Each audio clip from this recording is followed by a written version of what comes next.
Did you know that only 9% of businesses will ever hit $1 million in annual revenue? And I think the reason why is very clear. A lot of people are building themselves a really good job, but they're not building a true business.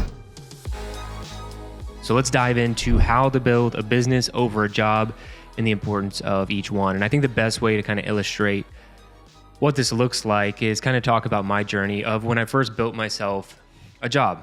So I started early on in the fitness industry, with one-on-one clients, just trying to get people in the door, so to speak. I did actually start online. I did a lot of coaching in person, but then I started more entrepreneurial online.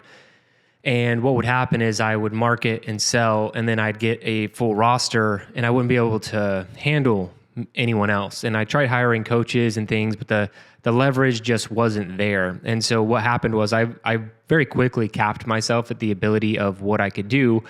And I was working a lot. I would have a handful of clients, kind of higher end, they'd pay a little bit more. And it was good, but I would spend most of my time just fulfilling on that. And I don't want to say this makes things worse, but I actually really enjoyed doing that. So I didn't really want to focus on the marketing or the selling or the growing of the business. I was just happy to have people who were interested in my coaching service, and so that I could do that thing. But at some point I was like, look, I got to put on the big boy pants. It's time to scale. And that's when I really started to look at leverage. And the 3 questions I have every business ask to know if they are already using leverage, because there's no one tip I can give you. I can't say, hey, go use HubSpot and it's going to transform your business when we get into kind of like the very concrete nitty gritty details here. But there are 3 questions I can ask so you know if you are already doing scalable things. And the first question is your product or service fulfilled by a team or technology? So if, for instance, for this, one of my companies, Garage Gym Athlete, a bulk of the fulfillment is through technology, the application itself. And then I have a team that actually populates most of the things that are within the technology. So the fulfillment of that product or service is by technology. Now, if you run an in-person or brick and mortar, if you're doing all the work, you're seeing all the people, you're seeing all the patients, you're seeing all the clients, whatever it is, that's not scalable, right? It needs to be done by a team. So the first question is your product or service fulfilled by a team or technology. The second thing, and this is more of a thought exercise, if I gave you 10 times the amount of new customers, let's just say this month, say on average you got 20 new customers a month, and the next month I give you 200. Would you be able to actually fulfill on those, or would you be able to figure it out? Do you have a repeatable process on the fulfillment side to where if you gave me that influx, I would do X, Y, Z, boom, we'd be good within that 30-day window and I'd be able to handle all those clients. It's another good, just thought exercise for you.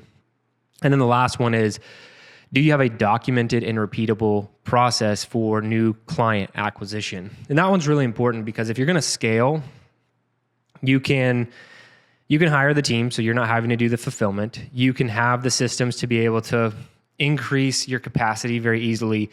But if you don't have a way to repeatably get new customers, it's very hard to hire people. It's very hard to feel comfortable hiring people because you're always going to be like, I don't actually know how to double my customers or triple my amount of customers or leads. And if you don't know how to do those things, it's very uncomfortable to try and hire people and go down the leverage path.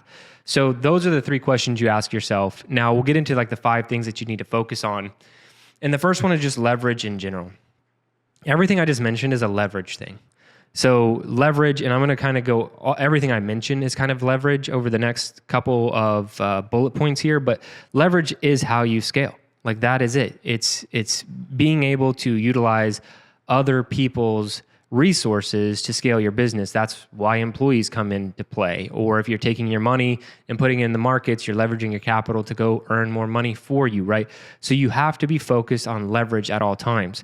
And the goal of this podcast is not to make you a master of leverage, but it's for you to know that leverage is the answer. If you're asking a question about scaling, the answer is leverage.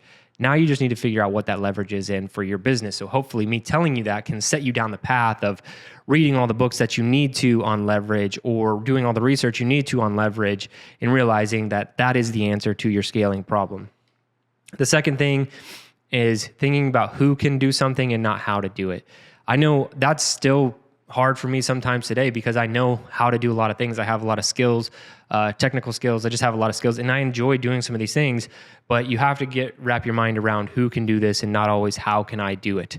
The last thing is hiring people, which is kind of within the who, not how, and the leverage, but we are oftentimes scared to hire people because of the cost. And I tell a lot of people who are on the cusp of hiring, maybe they have 1 or 2 employees, and that's not really the scary part. The first employee can be scary. The first or second can be a little bit scary, but when you get to 4, 5, 6, 7 people on your team, that's where you got to go back to those questions I asked you. Like, do you really know like how to acquire new customers? Do you have a documented and a repeatable process for new client acquisition? Because that being able to scale that up and having that really robust is how you can feel comfortable hiring new people. Like, okay, when I bring on a new person, here's how I can make them the most effective possible. Where a lot of people make mistakes is, let's say you get to a certain point where you have some profit to where you can hire an employee, and you hire the employee, and all that really happens is the profit shrinks, but the business doesn't grow. And that's the worst place to be in because we're not utilizing employees to the best of your ability. And so making sure you have that documented repeatable process for new client acquisition. The fourth thing, invest in automation. I have a big recommendation for HubSpot in general, but anything that you got to start leaning into technology. Like if you're having an admin or an assistant or anybody do a lot of manual data entry things, you're in a day and age where these things need to be automated. So invest in automation. Don't be scared of it. It saves a lot of time and it saves a lot of human capital, so you can focus on either having the people who are in those seats do other bigger, better things, or getting rid of them and saving on the overhead. Depends on what the person's doing. And then the last one, I really highly encourage people to start creating content media. That's the last one, in another form of leverage. And how you need to think about this is, how can this content be relevant for like today, tomorrow, 5 years from now, 10 years from now? Like, how do we actually make our content that relevant?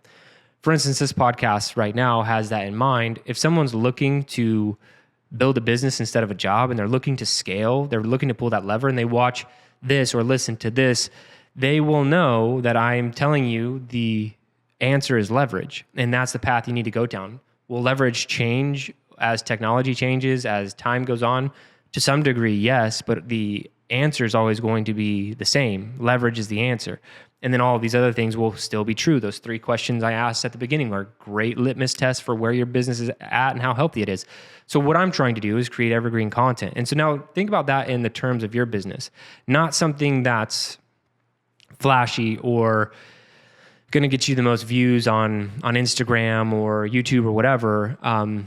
Be okay standing the test of time. Unless you are just a content producer and influencer who makes money that way, maybe it's different. But if you are just a business owner looking to create content for your business, start solving problems with content that can be evergreen, that's good forever, and then start pushing that out. Once you do that, you will be light years ahead of everyone, but it might take some time for that to be true. Now, start working on leverage, start building your business, and let's get you in that 9% who hit 1 million. Try harder.